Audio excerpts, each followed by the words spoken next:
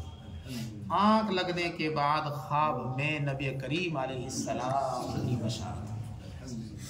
کبھی نہ سوچا تھا نہ خیال تھا کہ میں خواب بھی دیکھوں، اور خواب اس طرح کا دیکھوں گا کہ مجھے سید الانبیاء کی خوشخبری اور ان کی بشارت اور زیارت ہوگی۔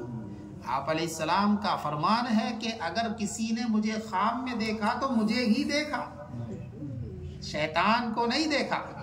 اللہ نے شیطان کو یہ طاقت دی ہے کہ وہ کسی کا روپ اور شکل بنا سکتا ہے، حتیٰ کہ اللہ کی بھی بنا سکتا ہے، لیکن پوری دنیا میں اگر کسی کی شکل نہیں بنا سکتا تو وہ ہمارے نبی علیہ السلام کی نہیں بنا سکتا۔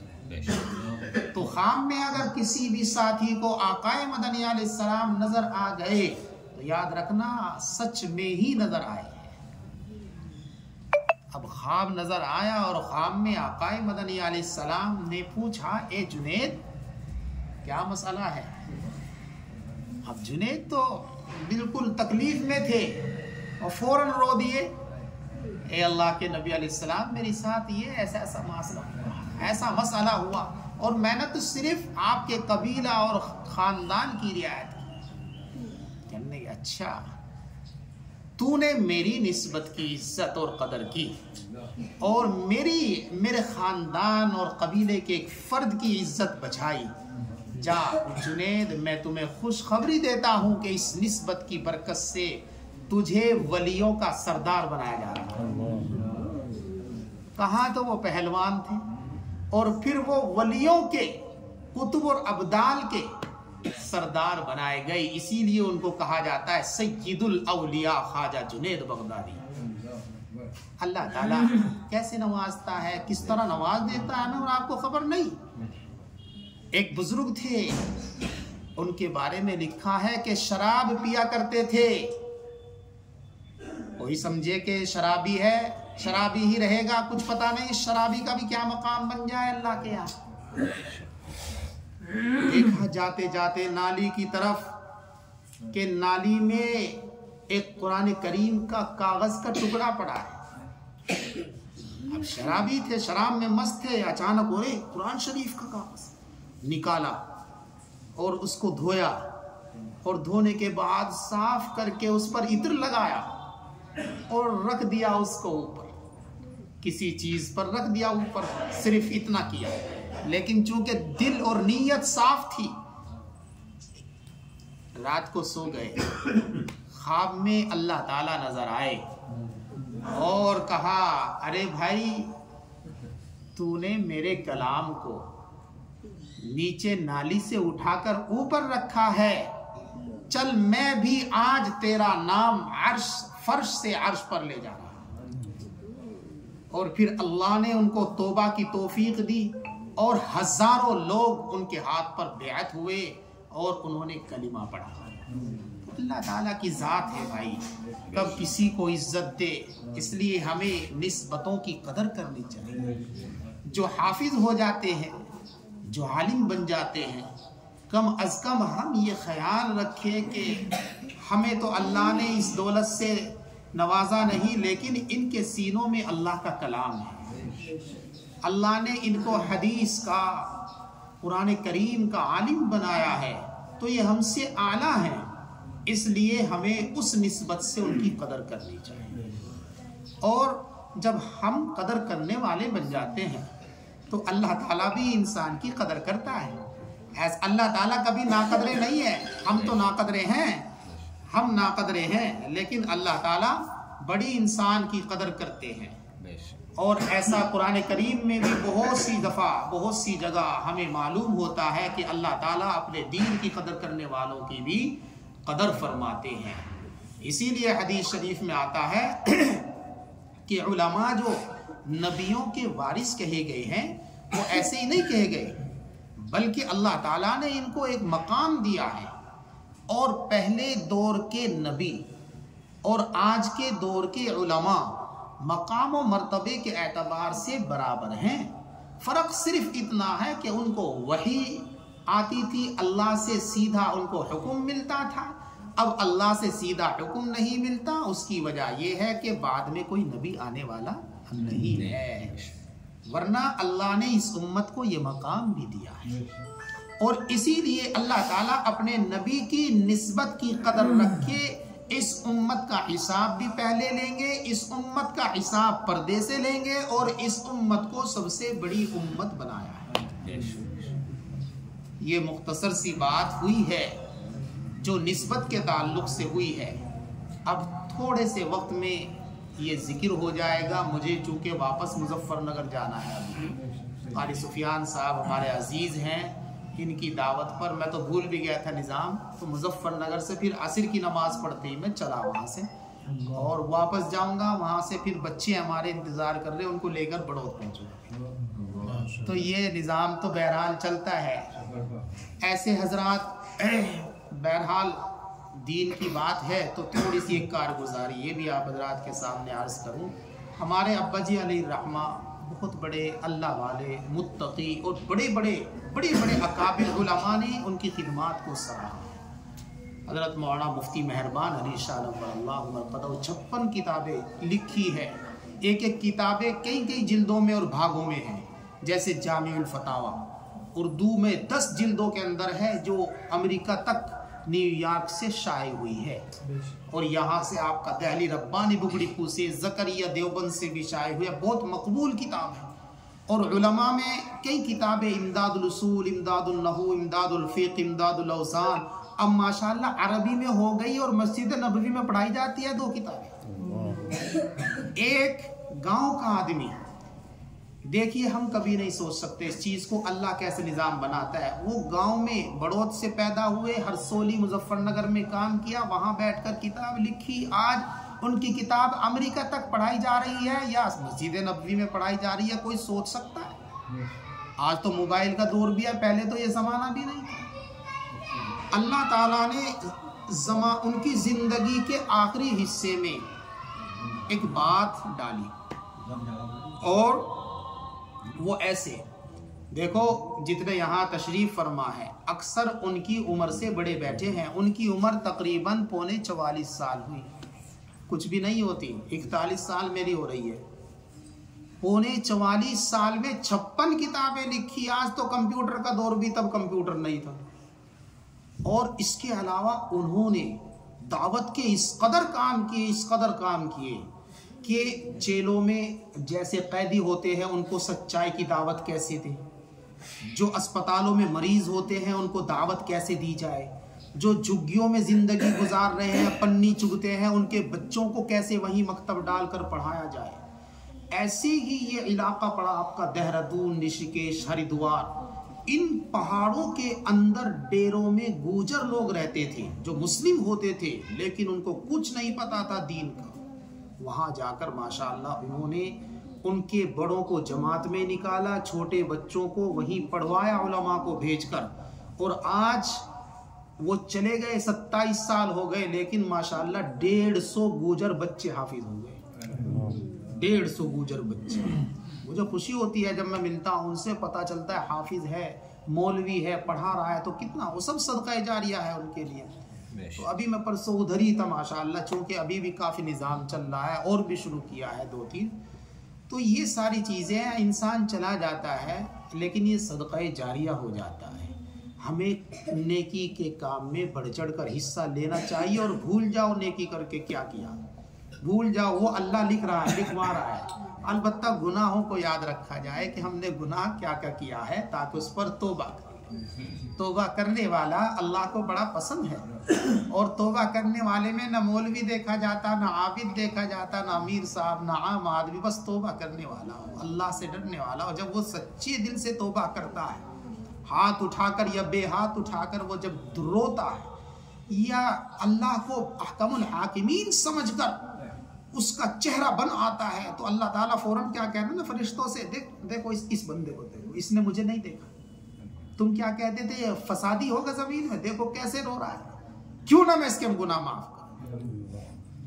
اور پھر اللہ کی طرف سے حکم ہوتا ہے چلو سب معاف کرو، اس کے سب گناہ معاف کرو۔ اسی لیے جب شیطان کو بھگایا گیا اس کو دھتکارا گیا زمین پر، تو شیطان نے کہا تھا اللہ مجھے طاقت دے دے کہ جس کی وجہ سے میں نکالا گیا میں اس کے جسم میں گھس جاؤں، اس کو بہکاؤں۔ اللہ نے فرمایا جا، دل کو چھوڑ کر طاقت دی، ہر نبض میں، ہر نس میں، ہر جگہ گھس، بہکا، وسوسہ ڈال، تو وسوسہ ڈال، تو گناہ کرا، پوری زندگی سے گناہ کرا، اور جب ایک دن یہ مجھے یاد کر کے روئے گا اور کہے گا یا اللہ میں تو ختم ہو گیا، بس معاف کر دے، تیری ساری محنت پہ پانی پھیروں گا۔ تو اللہ کی ذات ہے، رحم الراحمین ہے، بڑے بڑے گناہ معاف کیے، اس لیے اللہ نے ذرا سے اللہ کے قریب آنے کی ضرورت ہے، اللہ سے مانگنے کی ضرورت ہے۔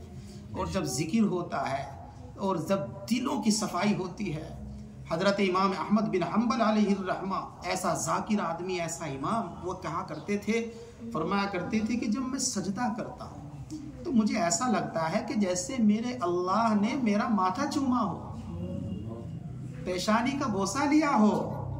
تو ایسے جب قربت ہو جاتی ہے نا کسی سے، میری ان سے قربت ہو گئی تو میں ان کے رات کا نظام، دن کا نظام، کھانا کیا کھاتے ہیں، ساری چیزیں جانوں گا۔ جب اللہ سے ہماری قربت ہو جائے گی انسانوں کو چھوڑ کر، تو ہم اللہ کا نظام بھی تو جانیں گے، اور ہم یہ بھی جان لیں گے کہ اللہ کہاں کہاں سے دیتا ہے اور کیسے کیسے معاف کرتا ہے۔ تو آج اس ماحول میں ایسی مبارک مجلس کا لگانا اور اس مبارک مجلس میں آپ حضرات کا جگہ جگہ سے آنا، یہ بہت بڑی بات ہے، بہت بڑی بات ہے۔ آپ حضرات اسی طرح شریک ہوتے رہیں، وقت نکال کر تشریف لاتے رہیں، اللہ کو یاد کرتے رہیں۔ اللہ تو ہمیں سب جگہ یاد رکھتا ہے، ہم بھول جاتے ہیں، لیکن اللہ کو یاد کرنے کا یہ بھی ایک طریقہ ہے، اس بہانے اللہ تعالی ہمارا دل صاف کرتا ہے، توبہ کی توفیق دیتا ہے۔ اللہ تبارک و تعالی مجھے اور آپ سبھی کو مختصر سی جو اس وقت باتیں عرض کی ہے عمل کرنے کی توفیق نصیب فرمائے۔ وآخر دعوانا